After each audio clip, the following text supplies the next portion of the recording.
Hi friends, कैसे हैं आप सब। उम्मीद करती हूँ कि आप सब बहुत अच्छे होंगे, खुश होंगे और मज़े से होंगे। कर्म किए जा फल की चिंता मत कर ए इंसान, जैसे कर्म करेगा वैसे फल देगा भगवान। है ना, ये है गीता का ज्ञान। हमने सबने ये बात बहुत पहले से सुनी हुई है कि सिर्फ कर्म करो और फल की चिंता मत करो। एग्जैक्टली बात बहुत सही है। हम कर्म करते समय जब ये सोच लेते हैं कि इसका हमें रिजल्ट क्या मिलेगा, तो हम एक कर्म अपना और क्रिएट कर लेते हैं। आपके अंदर आत्मा में ये बात खुद पता चल जाती है कि आपने अच्छा किया है या बुरा किया है ना। ये आप खुद ही मालूम पड़ जाता है। तो उसके हिसाब से आप क्यों ये बात अपने मन में लाएं कि हमने ये किया है तो हमें इसका ऐसा मिलना चाहिए। जी नहीं, कर्म सिर्फ आप करिए, फल देने वाला ईश्वर बैठा हुआ है। अगर किसी ने आपका दिल भी दुखाया है, आपको उसके लिए गुस्सा भी आ रहा है, आप यकीन मानिए उसको वहीं के वहीं छोड़ दीजिए। अगर लास्ट कर्मा बचा हुआ है तो ख़त्म हो जाएगा, और अगर नया कर्मा शुरू होने वाला था तो वो रुक जाएगा और ईश्वर उसको खुद सज़ा दे लेंगे। मन से ये भी मत क्रिएट करिए कि मैं छोड़ देता हूँ, भगवान इसे सज़ा दे देगा। ये भी गलत है, क्योंकि आपने ऐसे करके कर्म फिर क्रिएट कर दिया। देखिए, छोटी छोटी जगह पे आप कैसे अपने कर्म क्रिएट करते चले जा रहे हैं ना।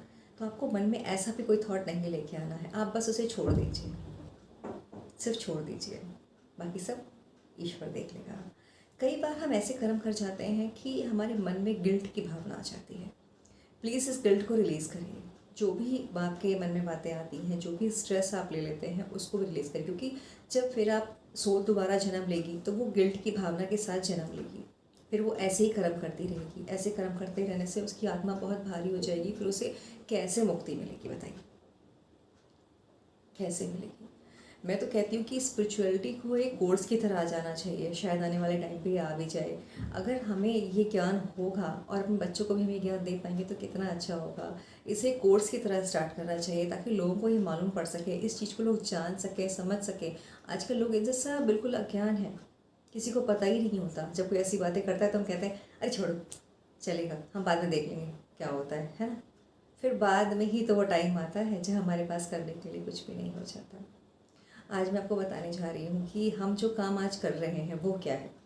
जो आपने कल किया था वो आपका भाग्य है, आज है, और जो आप आज कर रहे हैं वो आपका पुरुषार्थ है। जी हाँ, कोई भी इंसान कर्म किए बिना नहीं रह सकता। पूरे दिन में हम बहुत सारे कर्म करते हैं। रात को जब आप सोने जाते हैं तो एक बार पूरी दिन को रिवर्स करिए। लास्ट सोचना शुरू किया कि आपने आज क्या किया, आपने आज क्या किया, आपने आज क्या किया। आपने अच्छा क्या किया वो भले ही भूल जाइए, पर आपने बुरा जो किया है उसे ज़रूर याद रखिएगा, है ना। उसे ज़रूर याद रखना है, उसे भूलना नहीं है। और उसके लिए आपको माफ़ी मांगनी है। क्षमा प्रार्थना बिल्कुल मत भूलें, क्योंकि ये प्रार्थना आपकी ऐसी है जो पता नहीं कितने जन्मों की आत्माओं के साथ मिल के सोल को रिलीज़ कर देती है। आपको उस दर्द से, उस परेशानी से मुक्ति दे देती है। आज की लाइफ में कई लोग ऐसे जो बहुत पेन झेल रहे हैं, पता है आपको, डॉक्टर के पास भी उसका कोई इलाज नहीं है। डॉक्टर भी क्या करेंगे, क्योंकि वो दर्द नहीं है, वो एक ऐसा कर्म है जो आप क्रिएट करके आए हैं और लास्ट से लेकर आ रहे हैं। पता नहीं कब से वो लेकर आ रहे हैं। उस दर्द की कोई दवा ही नहीं है, सिर्फ आपके पास उसकी दवाई है कि आप उसको रिलीज़ कीजिए। पहले आप उसे पहचानिए, उसे जानिए, और फिर भगवान से उसके लिए माफ़ी मांगिए और उसे अपने आप से रिलीज़ कर दीजिए। तभी आप खुश रह पाएंगे। हमने वो चीज़ सुनी ना, धर्म अर्थ काम मोक्ष। आज मैं आपको इसके बारे में बताती हूँ। उससे पहले चीज़ और बताती हूँ कि देखिए, भाग्य हमारा कहाँ तक साथ देता है। जिनको लड़कियाँ चाहिए उन्हें लड़कियाँ नहीं मिलती, जिन्हें लड़के चाहिए उन्हें लड़के नहीं मिलते। किसी के यहाँ भगवान लड़के ही दे देता है, किसी के यहाँ भगवान लड़के ही दे देता है। ऐसा क्यों हो जाता है?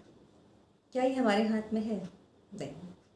जन्म मृत्यु, कहाँ जन्म लेना है, क्या परिवार हमारा मिलेगा, कैसे हमारी डेस्टिनी चलेगी, सब भगवान के पास में। पूरी ई बुक है, पूरी ई बुक है जो भगवान ने ऊपर रख रखी है हमारे नाम से। पता है आपको, सब कुछ लिखा हुआ है। हमारे पेरेंट्स हमको डिसाइड करते हैं, हमारी लाइफ कैसे चलेगी हमको डिसाइड करते हैं, हमारा लाइफ पार्टनर कौन होगा हमको डिसाइड करते हैं। फिर हम क्यों परेशान हो जाते हैं? हम एक छोटा सा प्लांट लगाते हैं, हमने अपने घर में एक प्लांट लगाया, वो प्लांट ग्रो हो रहा है, हमें बहुत खुशी हो रही है, ठीक है, फल आ रहे हैं, फूल आ रहे हैं, वो प्लांट बहुत ग्रो कर रहा है, हमें बहुत अच्छा लग रहा है। हम डेली उसमें पानी देते हैं, बहुत खुश होते हैं। अचानक से कुछ समय बाद वो प्लांट सूखना शुरू कर देता है। हमें दुख होता है कि जो प्लांट हमने इतने प्यार से लगाया था वो प्लांट सूख रहा है। पर जब वो प्लांट ख़त्म हो जाता है तो हम क्या कहते हैं कि इस प्लांट को हटा दो और यहाँ पे एक नया प्लांट लगा दो, है ना। ऐसी हमारी लाइफ चलती है। जब तक हम चल रहे हैं हम बहुत अच्छे से चल रहे हैं। आप खुश रहिए कि आप बहुत अच्छे से चल रहे हैं। डेली भगवान का धन्यवाद दीजिए। आपके घर में भी हमारे जो मेंबर्स हैं, देखिए एक दिन सबको जाना है, लेकिन कई बार ऐसा होता है कि किसी के जाने से हम अपने आप को उस दर्द से निकाल ही नहीं पाते, पर ये गलत है, क्योंकि आप इस तरीके से रो के अपना दर्द तो दिखा रहे हैं, पर आप सामने वाले की सोल को आगे बढ़ने ही नहीं दे रहे हैं। ये दर्द उनके लिए एक रास्ता बंद कर देता है। तो आपको ऐसा नहीं करना है ना, आपको ऐसा बिल्कुल भी नहीं करना, ऐसा कोई कर्म क्रिएट नहीं करना है जो उनके लिए प्रॉब्लम करे। देखिए फिर कर्म की बात आ गई है ना। मैंने कहा ना कि इंसान कर्म किए बिना रह नहीं सकता, सुबह से लेकर रात तक वो कर्म करता रहता है, सपने में भी कर्म कर रहा होता है है ना। तो ऐसा कोई भी कर्म हमें नहीं करना है जो जाके सामने वाले की सोल को तकलीफ दे जाए। तो सब डेस्टिनी है, सब भगवान ने लिख के रखा है और इसे आप नहीं बदल सकते, इसे आप चाह कर भी नहीं बदल सकते, चाहे आप कितना भी कर लें। हर इंसान 4 तरीके से काम कर रहा है। धर्म, जो भी धर्म में आप पैदा हुए हैं, जो भी धर्म आपको भगवान ने दिया है, आपको उस धर्म के दायरे के अंदर ही काम करना है। जो हिंदू हैं वो अपनी तरह से काम करते हैं, जो मुसलमान हैं अपनी तरह से काम करते हैं, जो सिख हैं जो क्रिश्चियन है, सब अपने अपने धर्म को फॉलो करते हैं, उसके हिसाब से काम करते हैं। खैर आज के टाइम में बात बहुत अच्छी हो चुकी है कि लोग सारे धर्मों की इज्जत करते हैं। मैं देखा लोग चर्च भी जाते हैं, लोग गुरुद्वारे भी जाते हैं, लोग मंदिर भी जाते हैं, लोग जन्माष्टमी मनाते हैं, लोग क्रिसमस भी सेलिब्रेट करते हैं, मैं खुद भी करती हूँ।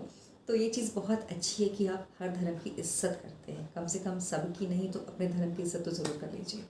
उसके बाद आता है काम, अर्थ। उसके बाद हम अर्थ पे आते हैं। अर्थ क्या है? अर्थ है कि आपके पास जो भी पैसा है, जो भी चीज़ है, उसका गलत उपयोग ना करें। जो भी भगवान ने आपको दिया ईमानदारी से काम करें।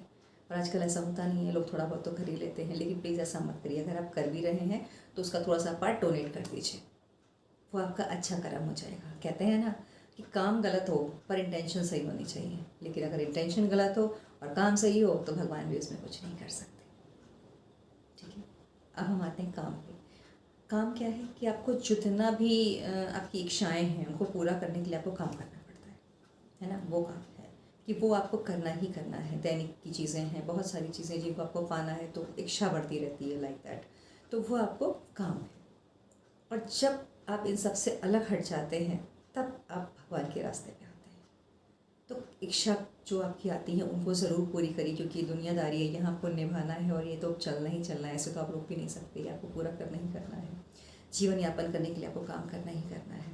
पर किसी को दुख मत दीजिए, किसी की सोल को मत दुखाइए और भगवान को कभी मत भूलिए।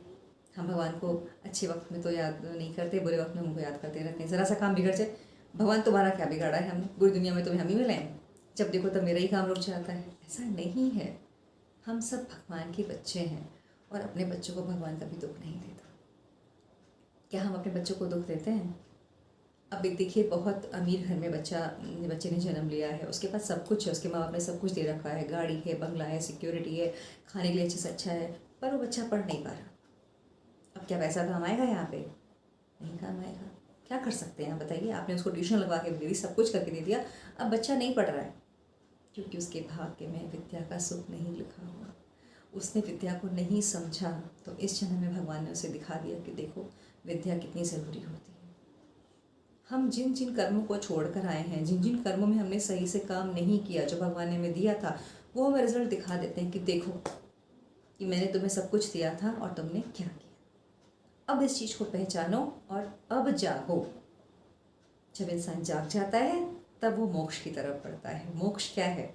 मोक्ष है अपनी इच्छाओं से विरक्ति, जहाँ की कोई इच्छा शेष ना रहे, जहाँ लगे कि मैं भगवान में लीन हो रहा हूँ, जहाँ लगे कि मैं बिल्कुल शांत हो चुका हूँ, जहाँ आपको क्रोध ना आए, जहाँ आपको काम ना आए, जहाँ आपको अर्थ की चिंता ना हो। जब सबसे आप परे हो जाते हैं तब आप मोक्ष की तरफ बढ़ते हैं। ये नहीं कह सकते कि मोक्ष के बाद जन्म नहीं होता, क्योंकि मोक्ष के बाद भी जन्म होता है। कैसे होता है? आप अपनी मर्ज़ी से जन्म लेते हैं इस दुनिया में, क्योंकि आप उस लेवल को क्रॉस कर लेते हैं। और मोक्ष इतना आसान नहीं है, इस दुनिया में रह के इन चीज़ों से निकल पाना बहुत मुश्किल हो जाता है। पर कोशिश करिए, आगे ज़रूर बढ़ेंगे। आशा करती हूँ कि आपको मेरी सीरीज़ बहुत पसंद आ रही है और आप सब इसे बहुत अच्छे से समझ रहे हैं। इसे फॉरवर्ड करना, शेयर करना ज़रूर करिए, मत भूलिए। सब्सक्राइब करिए, हो सकता है ऐसे किसी का भला हो जाए तो ज़रूर करिए। मेरी ये सीरीज़ अभी चलती रहेगी और जिन लोगों ने नहीं देखी है उनको हम आगे भी लिंक शेयर कर देंगे, वो भी इसको देख सकते हैं और ज़रूर देखें, इसका लाभ उठाएँ। Thank you.